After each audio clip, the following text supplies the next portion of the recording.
얼마 전 TV에서 한 다큐 가운데 한 남편의 사연을 이렇게 전해준 적이 있는데요. 초는 아니신 것 같고 나이가 좀 있으신 분인데 한국에서 일하는 베트남 자매 가운데 이제 기간이 끝나서 불법 체류로 남게 되는 어떤 여인과 함께 결혼을 해서 2년 정도 결혼 생활을 했는데 그 2년 동안 같이 살았는데 아내 되는 베트남 분이 그 모든 재산을 다 정리해 가지고 베트남으로 돌아갔던 그런 이야기, 안타까운 사연이었습니다. 그래서 어느 날 아내가 없어져서 아내를 찾아서 수소문해서 방송국과 함께 찾아가고 뭐 이런 내용인데 2억이 좀 안 되는 1억 원 정도 한국의 돈이라고 그래요.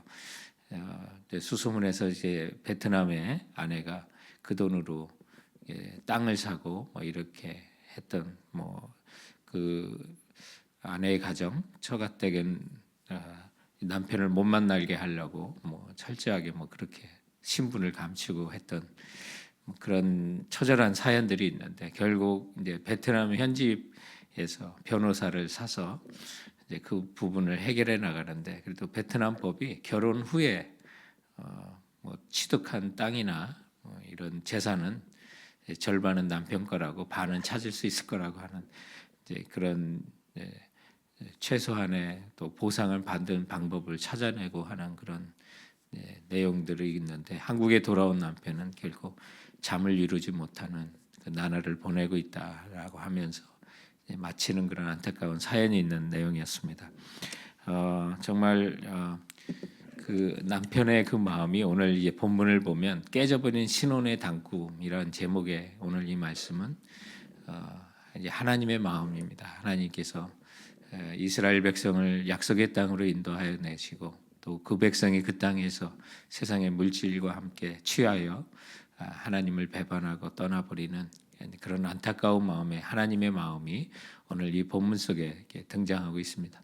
이제 예레미야라고 하는 이제 젊은 선지자를 우리 하나님께서 예레미야 1장에 보면 19살 때 이게 부르게 됩니다. 그리고 그가 히스기야까지 예언을 했다. 요시야 때부터 성군이 있을 때부터 하나님께서 멸망해 가는 그 나라를 구원하기 위해서 예레미야를 선지자로 부르셨고 나는 아이라 말할 줄을 알지 못한다고 하실 때 하나님께서 그의 입에 손을 대시고 내 말을 내 입에 둔다라고 말씀하시면서 이제 하나님께서 이제 안타까운 그 마음 주님 그 백성을 향한 정말 신혼의 단꿈 결혼 생활은 행복하겠지라고 하는 생각을 했다가 아내에게 배신당한 오늘 어떤 사연처럼 하나님께서 이스라엘 백성 유다 백성에게 이제 배신을 당하는 그런 안타까운 하나님의 심정이 오늘 이 본문 속에 이제 등장하게 됩니다.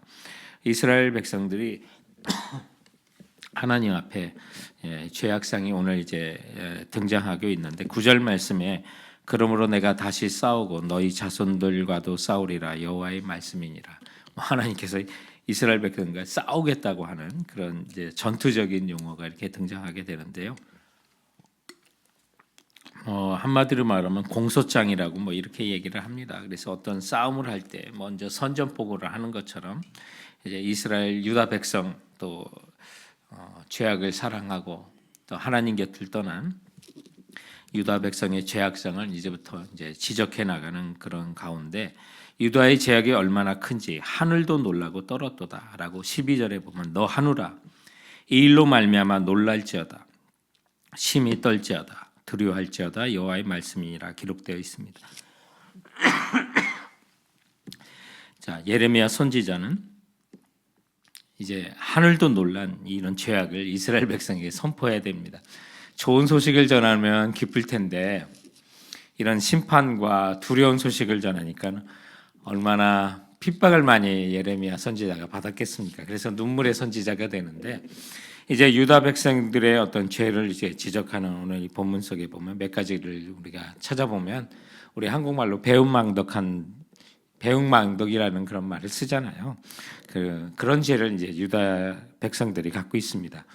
은혜를 배반하고 덕을 잊어버렸다는 그런 뜻이 되겠는데, 그래서 하늘도 놀랄 정도였다라고 하는 거죠. 하나님께서는 야곱의 집 이스라엘 집을 위한 큰 은혜를 베푸셨고, 또 애굽에서 종살이 할 때 10가지 재앙을 내려서 출애굽하게 하시고, 또 광야 40년 방황하는 동안 먹이고 입히고 또 인도해 주셨는데, 그리고 적과 꿀이 흐르는 가나안 땅으로 인도해 주셨는데, 또 그 땅에서 과실도 먹고 아름다운 것을 먹게 하셨다는 그런 내용이 기록되어 있습니다. 그런데 오늘 6절과 7절에 보면 이렇게 표현하고 있습니다. 그들이 우리를 애굽 땅에서 인도하여 내시고 광야 곧 사막과 웅덩이 땅, 건조하고 사망에 기름질 땅, 사람이 그곳으로 다니지 아니하고 그곳에 사람이 거주하지 아니하는 땅을 우리가 통과하게 하시던 여호와께서 어디 계시냐 하고 말하지 아니하였도다. 내가 너희를 기름진 땅에 인도하여 그것의 열매와 그것의 아름다운 것을 먹게 하였거늘 너희가 이리로 들어와서는 내 땅을 더럽히고 내 기업을 역겨운 것으로 만들었도다 기록하고 있습니다. 그래서 표현을 하면 오늘 본문의 표현이 내 아내가 과일을 먹고 싶다고 해서 과일을 사다 줬다는 거예요. 고기가 먹고 싶다고 해서 고기를 먹이고, 먹고 싶어하는 모든 것을 다 사준 거예요. 다 구해준 거예요. 이처럼 하나님께서 유다 백성을 향해서 정열적인 사랑을 가지고 특별한 보호를 해주셨는데, 그리고 필요한 것을 공급해 주셨다는 거예요. 왜냐하면 남편으로서 아내를 사랑하는 헌신해서, 부부관계에서 당연히 그렇게 또 헌신해야 되기 때문에 그런 거예요. 그런데 2절에 보면 말씀 속에 가서 예루살렘의 귀에 외칠지어다. 하나님께서 예레미야에게 말합니다. 여호와께서 이같이 말씀하시기를 내가 너를 위하여 내 청년의 때의 인애와 내 신혼 때의 사랑을 기억하노니 곧 씨 뿌리지 못하는 땅 그 광야에서 나를 따랐음이라 말씀하고 있습니다. 정말 무엇을 나지 못하는 그 땅에서 인도하여서 아내를 위하여 옛날 첫사랑 신혼여행 때를 기억해 보자는 거예요. 우리도 보면 어렸을 때 또 청년의 때 뭐 단칸방에서 또 어떻게 살았고, 부부가 이렇게 살았어요. 그런데 생활이 안정되고 무엇이 풍부해지고 또 뭐 하다 보니까 부부관계가 깨지기도 하고 불륜이 생기기도 하고, 그런 일상 속에 흔히 발견하는 그런 모습들이 오늘 우리와 하나님과의 관계 속에서 그렇게 이어졌다는 거예요. 우리가 청년 때 하나님을 사랑했던 그 첫사랑을 잊어버리고 주님을 멀리 떠나 세상에 취해 사는 그런 모습들이 하나님께서는 정말 신혼의 단꿈이 깨져버리고 상처받으신 우리 하나님의 마음이 오늘 이 본문 속에 기록되어 있었던 거예요. 그래서 5절에 보면 나 여호와가 이같이 말하노라. 너희 조상들이 내게서 무슨 불의함을 보았기에 나를 멀리하고 가서 헛된 것을 따라 헛되이 행하였느냐 기록하고 있습니다. 마치 아내의 외도를 가슴 아파하는 남편의 그 절규, 내가 너를 사랑하고 너와 함께 신혼생활 때의 그 추억을 간직하고 있고 지금도 변함없이 사랑하고 있는데 어찌하여 나를 떠났냐고, 오늘 하나님의 절규가 예레미야 입술을 통해서 우리에게도 선포되고 생애에 선포되고 있는 것입니다. 이것이 오직 이스라엘과 유다의 죄만은 아니죠. 돌아보면 우리의 죄이기도 하고 또 하나님의 은혜를 정말 배은망덕하게 그 사랑을 망각하고 세상과 자기 사랑으로 떠나버린 우리들의 죄악이 오늘 이 본문을 통해서 그대로 고발되고 있는 것입니다. 두 번째는 우리 불합리의 죄도 있습니다. 정말 도저히 말도 안 되는 일을 한다는 거예요. 그래서 유다 백성들이 그런 행동을 하는 것이 10절, 11절에 또 기록이 되어 있습니다. 너희는 기띔 섬들에 건너가 보며 게달에도 사람을 보내 이 같은 일이 있었는지 자세히 살펴보라.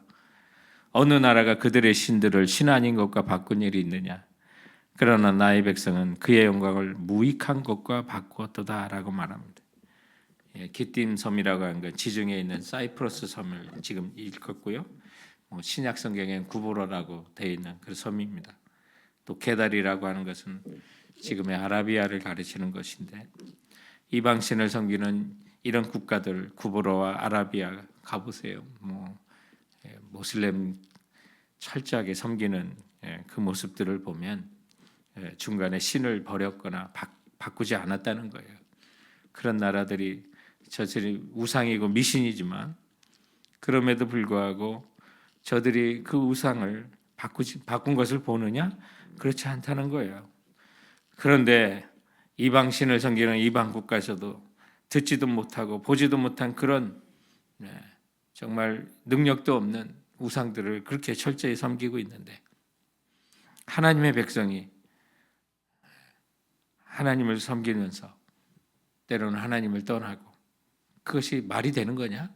합당하냐? 주님께서 상처받은 마음으로 오늘 이스라엘 백성과 우리에게 말씀하고 있는 것입니다.